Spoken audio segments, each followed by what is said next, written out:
Welcome to the Dispatch Podcast. This is Jamie Weinstein. My guest today is Dave Mudcat Saunders. He is a famed political strategist, famed for helping Democrats, particularly in the South, win over rural voters, what he calls the bubba voter. He was a key campaign strategist for Jim Webb's run for Senate, for John Edwards's presidential campaign in 2008, and Mark Warner's Senate campaign. He is not with a campaign that I know of at the moment and hasn't really talked to the media in some time, but we were able to get him on to discuss what it would take for Democrats to win the bubba voter in 2024, what he thinks will happen in the 2024 presidential race, and much more. I hope you enjoy this podcast as much as I did. Without further ado, I give you Dave Mudcat Saunders. Mudcat, welcome to the Dispatch Podcast. Good talking to you, Jamie. Been a while. It's been a while. In fact, I think the last time we talked on air, some type of forum, was maybe around 2015, 2016. So I maybe start by just talking about the evolution that I know we've talked on the phone a little bit. I believe in 2015, 2016, you seemed to like Donald Trump. I don't know if you ended up voting for him, but it seems like you have a different view on him now. So maybe just that evolution from what you saw in Donald Trump in 2015, 2016, and how you view him now. Well, a lot of it had to do with, of course, in 2016, I was for my boy Jim Webb. You know, we had that short-lived campaign and very early decided to get out. I mean, when 90% of the superdelegates are already with Hillary Clinton at that time, and all the candidates hadn't even announced. You know, it was pretty obvious what was going to happen.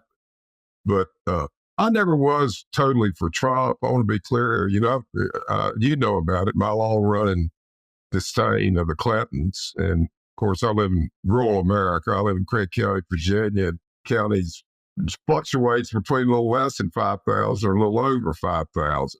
You know, I just saw the damage that the Clinton trade policies had done, you know, to my area and flyover America in general. I'm a rural advocate first and a Democrat second. But anyway, the Clintons had lost me along the line with, you know, the NAFTA. If there had been a SHAFTA, they'd have done it. Favored nation status for any number of people, including Red China. That's a question I got for the media. Why did everybody quit calling them Red China? And they hadn't changed. But anyway, you know, and the lack of antitrust, you know, suits on big boxes, which killed, you know, retail small towns. And of course, the vertical integration of the agricultural industry. It's culminated now.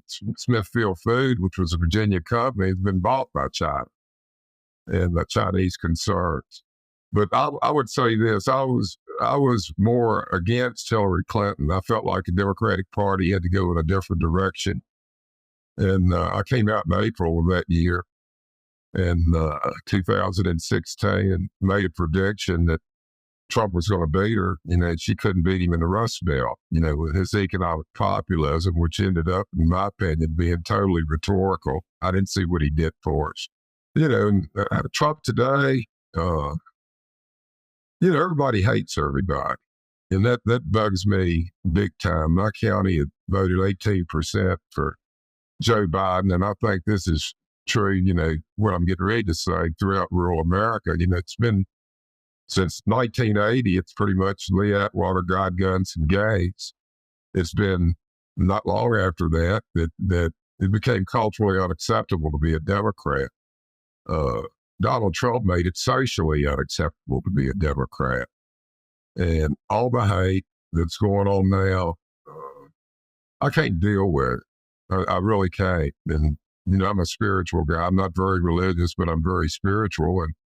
And I don't like it. I think it's time that we had a leader, somebody that would unite us back again, rather than continuing to divide us. Looking at kind of the presidential field right now, it does seem like it's going to be Joe Biden versus Trump, but there is still a primary, particularly on the Republican side.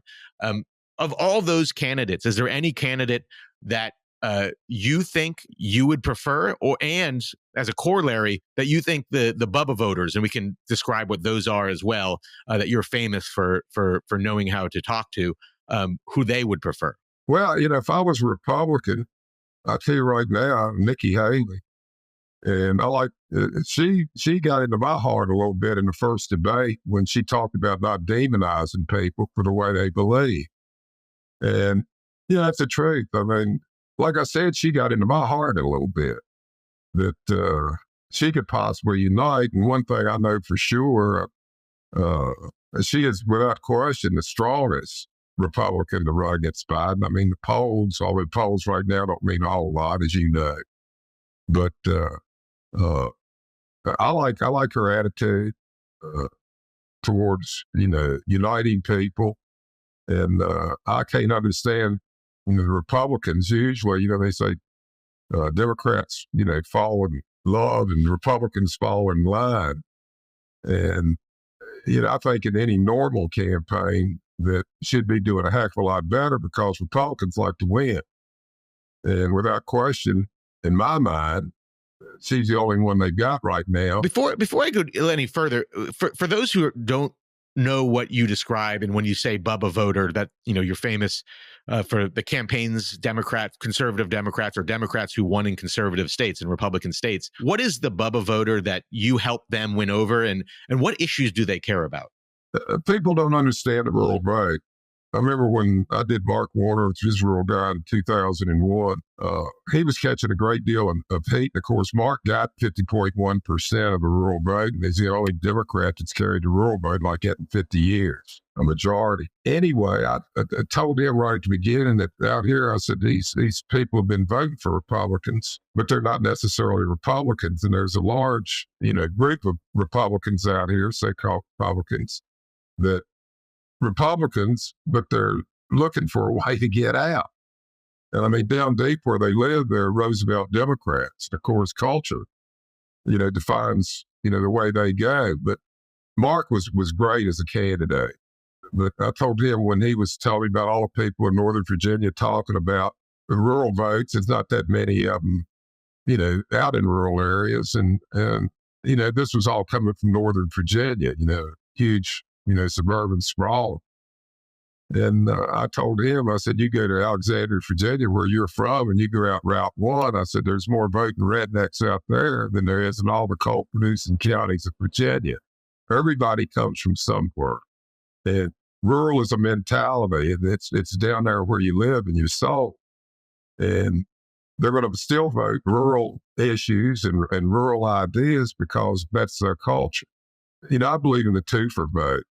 And I told Mark at the time, like, Jamie, if you vote for out here in Craig County and you vote for a Democrat, how many votes is that worth to? And most people will say one, but it's not one because you just took one away from the Republicans. So in reality, it's two. We went after him hard. Mark did not pander, with the voters at all.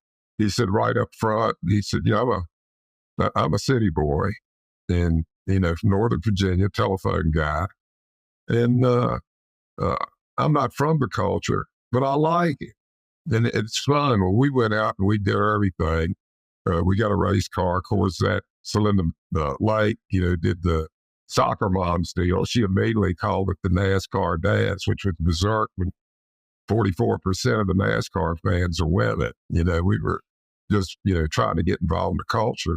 We ran a truck race at Martinsville, and then we had the largest hunting and fishing group in the history of Virginia elections. We had 1,500 people signed up, and they worked on it, getting outside. We had big rallies, big, hunting and fishing shows. We had bluegrass music with the Bluegrass Brothers, and campaign song, and I go on and things that we did that were cultural. And anyway, Mark immediately says, I'm not taking anybody's gun. So, he was halfway to first base on that. But the people who come out and try to pander the culture are getting nowhere. And I remember AP Bob Lewis came in and wrote a story about it. We went turkey hunting, and he asked me, said, and I was guiding Mark, asked me how he was hunting. And I said, well, he was like an elephant in the woods. That he make plenty of noise getting around and such. And he asked me, did Mark ask you the most important thing about hunting? And I said, yeah. I said, he did. And I told him, don't shoot Mudcat. And Mark embraced that. But Mudcat, if I asked you, or if you were advising a candidate and they said, Mudcat, what are, 1, 2, and 3? What are the 3 most important issues in order to reach these voters? What would you tell them? Understanding is number 1, 2, and 3. Understand who you're going at. And the Democrats have never put money into it. I mean, Chuck Schumer, bless his heart, he did try to do that at one point in time, with some rural reach out, but it got nowhere. But you've got to have understanding of the culture. And if you don't, you can't do it. But inside every rural Democrat, or a lot of them, there's a Democrat, rural Republican, there's a Democrat trying to get out. And if we go back to the founding principles of the party, and that's what I am, and Andrew Jackson has become a dirty word.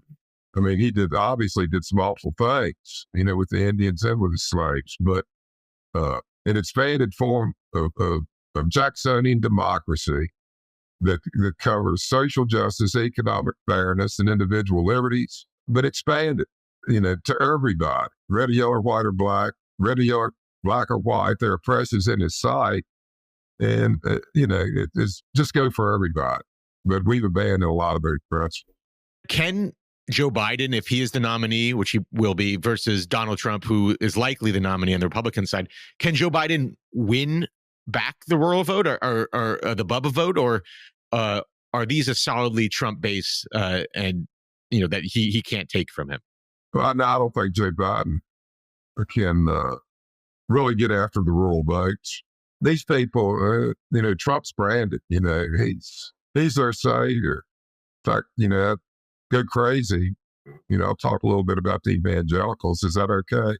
Yeah, go for it. Anyway, I've seen these signs, popping up and, saying that Jesus is my savior and Trump is my president. And that kind of thing burns me up. I mean, John Prine said it best, Savior, Jesus and Missing Years. He said Jesus was a good guy. He didn't need this shit. And he doesn't. I mean, God and politics don't sit down at the same time. They just absolutely do not. Politics right now is about divide, and God's about unite.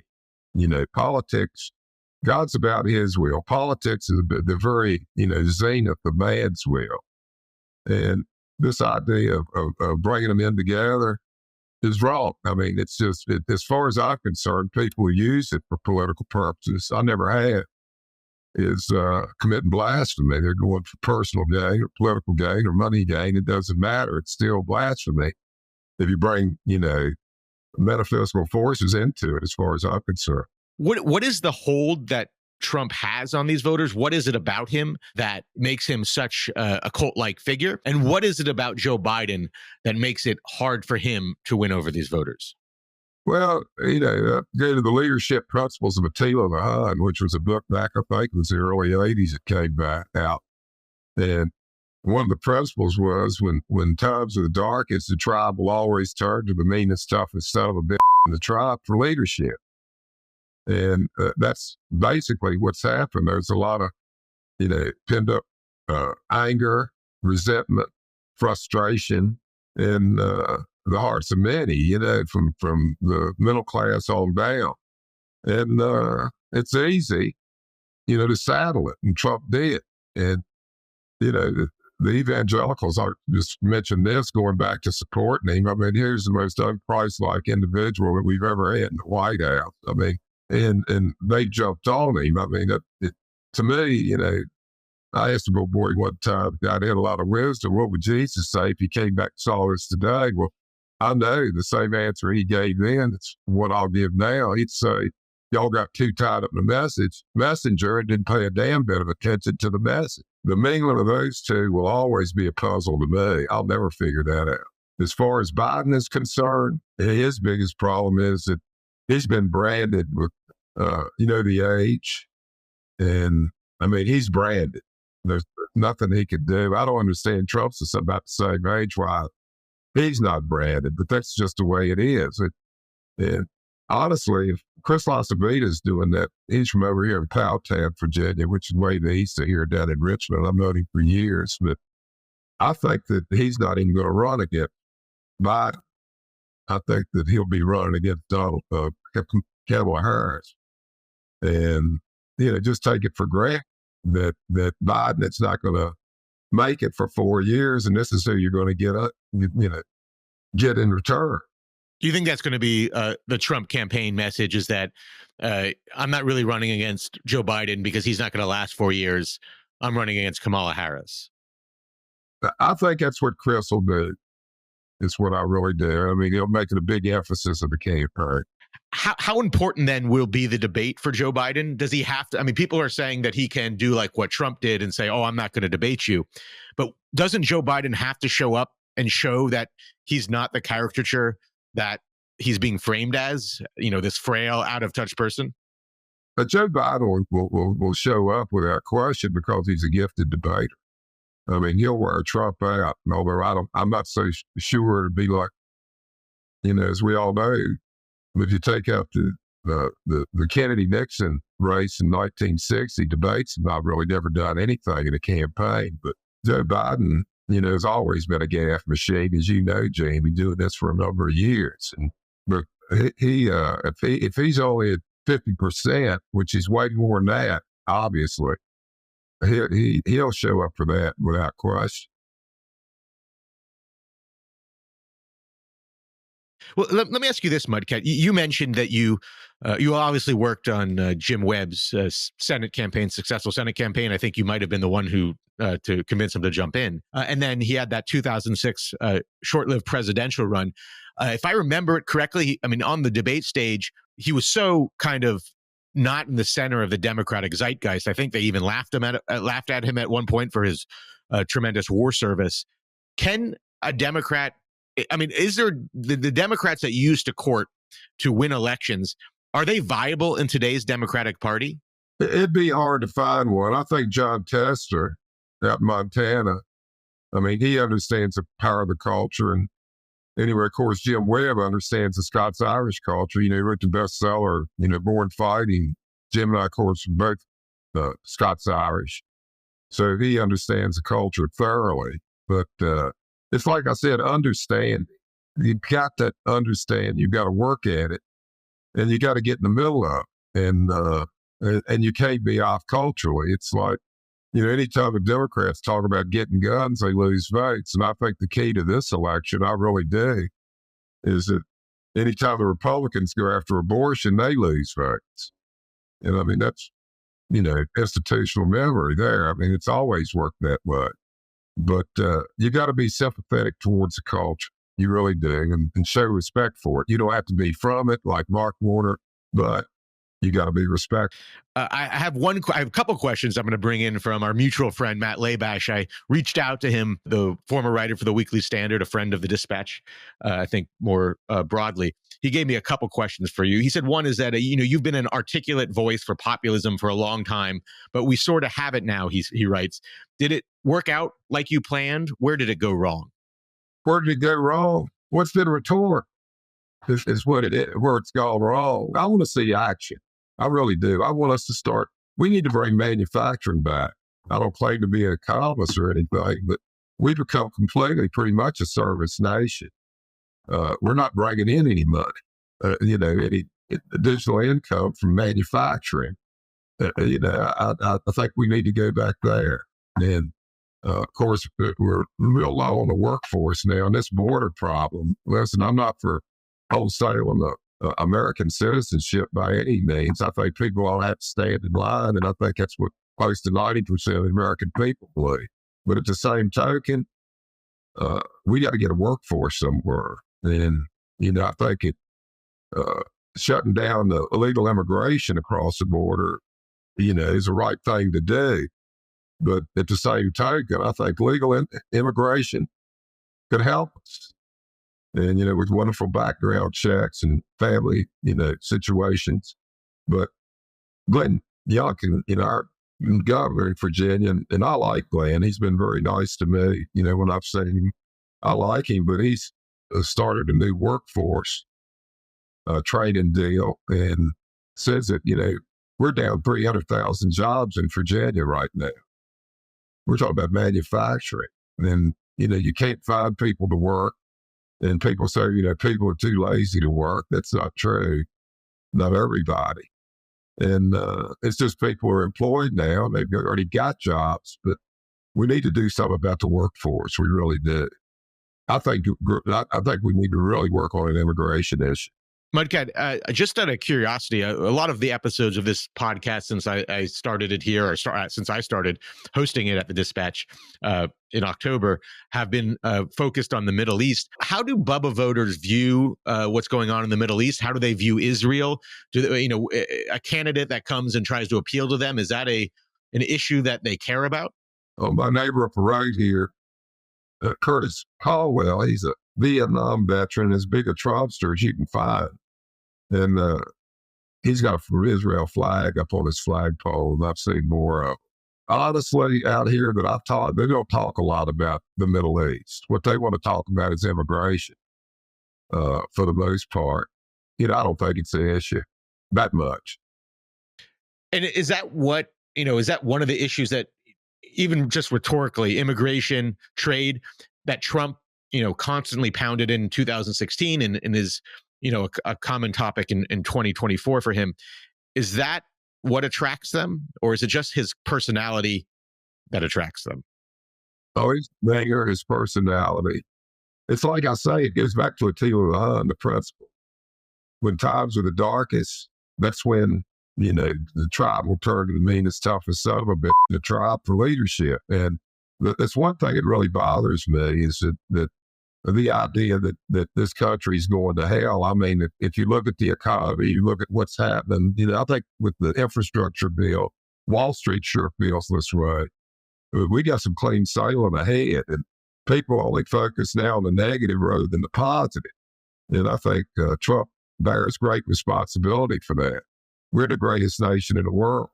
How do you expect, obviously gave your view of the primary where the Bubba voters will be, but if you looked at more broadly how the 2024 election will play out, do you have a view on who do you think will win? Do you think it's going to be a close race? Do you think one of the candidates of the other, Biden or Trump, is going to win in a landslide? How do you view 2024 and how it will play out? Well, I'm with Chris Sununu up there in New Hampshire. I don't think mathematically possible for Trump to win. And of course, all that's going to happen is he's going to get beat. Joe Biden will get 300 electoral votes again, and he'll say the election was rigged. And I was reading the other day, do you know that he raised hell with the Emmy committee because he didn't get an Emmy for The Apprentice and said the voting was rigged? But it seems like every time he loses, he claims it was rigged.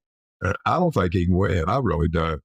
Because kind of the Bubba voter who supports Trump, there have been people that suggest that there could be violence if he's indicted, or not indicted, but if he's convicted or he loses an election. Do you think there is any chance of that, or at least in the area that you are? Do you see anybody who's willing to, fight if they see Donald Trump either lose the next election or is indicted? Is that overblown, or do you think there's any grain of truth to that? I think it's cooled off, a lot of it. And it's not like it was on January the 6th, the anger. It's really, and I don't understand it, I guess, but if you look at electoral politics and national operatives, Republican operatives, how many of them have you heard saying that the election was rigged? They all say, well, there could have been irregularity, but how many of the Roves, of the Mike Murphys, of the Jeff Rose, how many of those guys are saying it was rigged? Exactly zero, because they look like a bunch of fools to their peers if they did it. You can't rig a national election. It's too many moving pieces. And, that movie 2000, that documentary 2000 Mules, I counted up how many people would have known about it. There was 4,000 people. Now, and of course, it'd be more than that. That was just to get it all through there. And, but that 4,000 people, none of them told their wife or their girlfriend. None of them got drunk at a bar and told a friend. And more importantly, not one of them got the $20 to $50 million that you get from some network to expose and, for an exclusive story on it. And I don't get that part of it either. Just out of curiosity, have you ever met Donald Trump? Or alternatively, have you ever met someone else who advises him or has advised him for many years, who has been in kind of your political operative game, Roger Stone? And if so, what insight can you give us on those two figures? Well, Paul Manafort called me. Paul Manafort. Yeah, he was the first one to call me, and he wanted me to get Webb, see if I could get Webb's vote. And I told him, I said, nobody gets Webb's vote. And, Jim, of course, tells people that when he ran for the Senate in 2006, I talked him into it. I thought that was nice and was proud of it for a while until I got to know Jim really well, and then found out that nobody talks him into anything. And I just happened to be on the telephone when he decided to run. But then I talked to Paul Manafort. Fox came here in August of 2016, did a documentary highlighting me and calling it the Trumpocrats. Well, I got a call from Steve Bannon after that then the Steve was, very, very nice to me. And he's a tech boy and a Richmond Benedictine boy.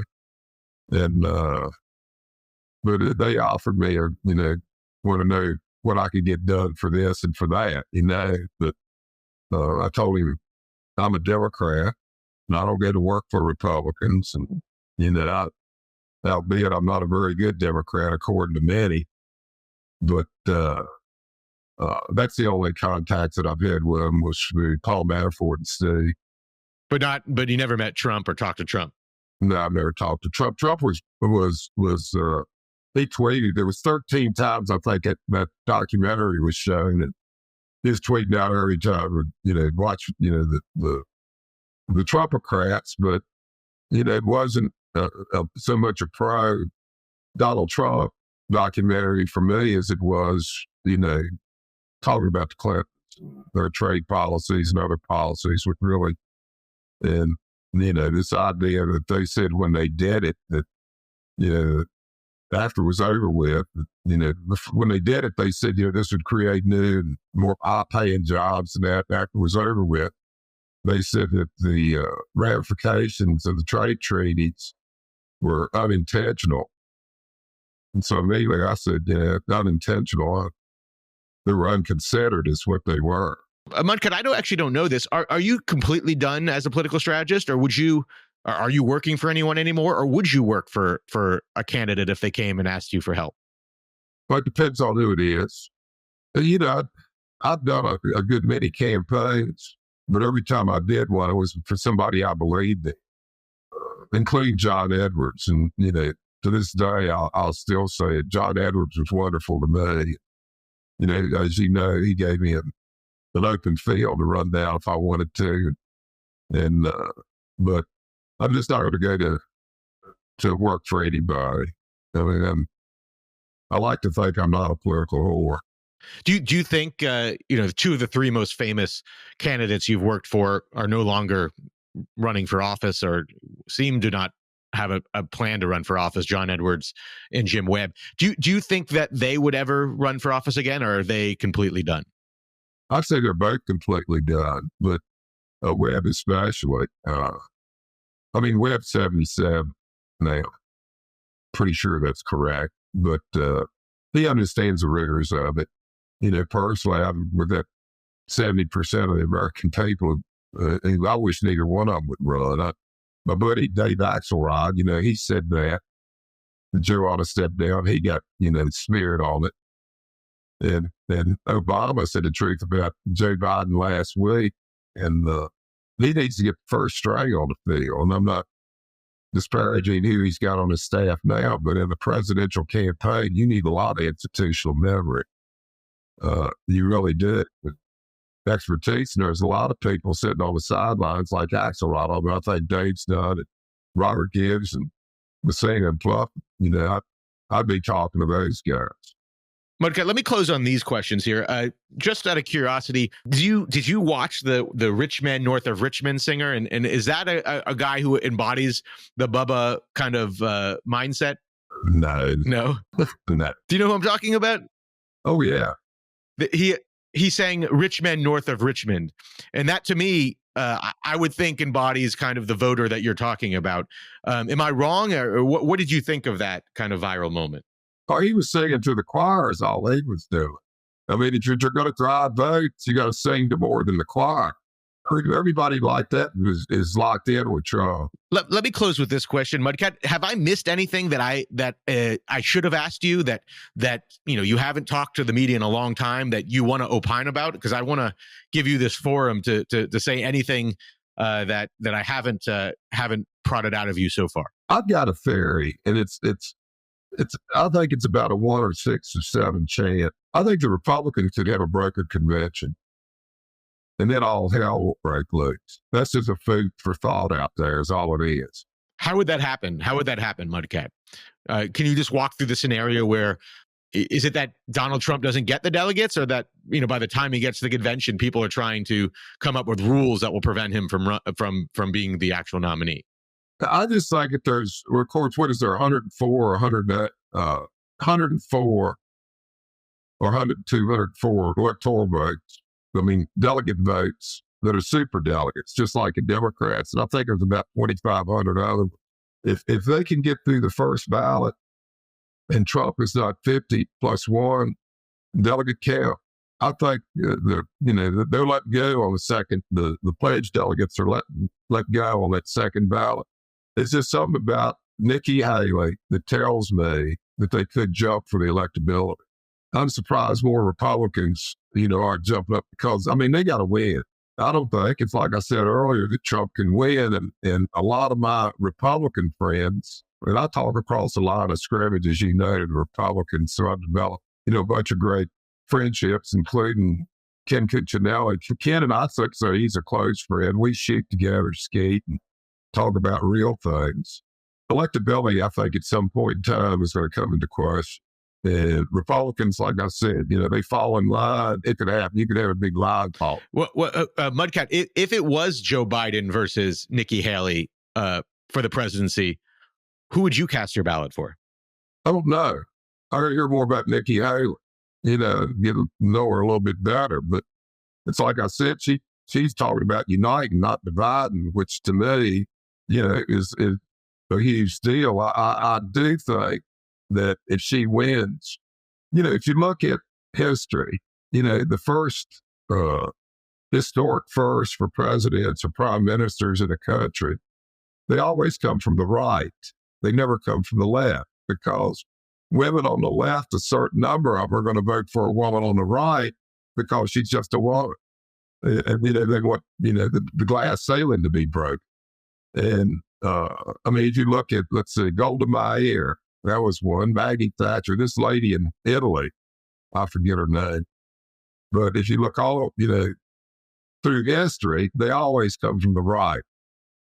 And I think that Nikki Haley would be a formidable, if not unbeatable, opponent. I really do. Well, provocative, Mudcat, as always. Thank you so much for joining the Dispatch podcast.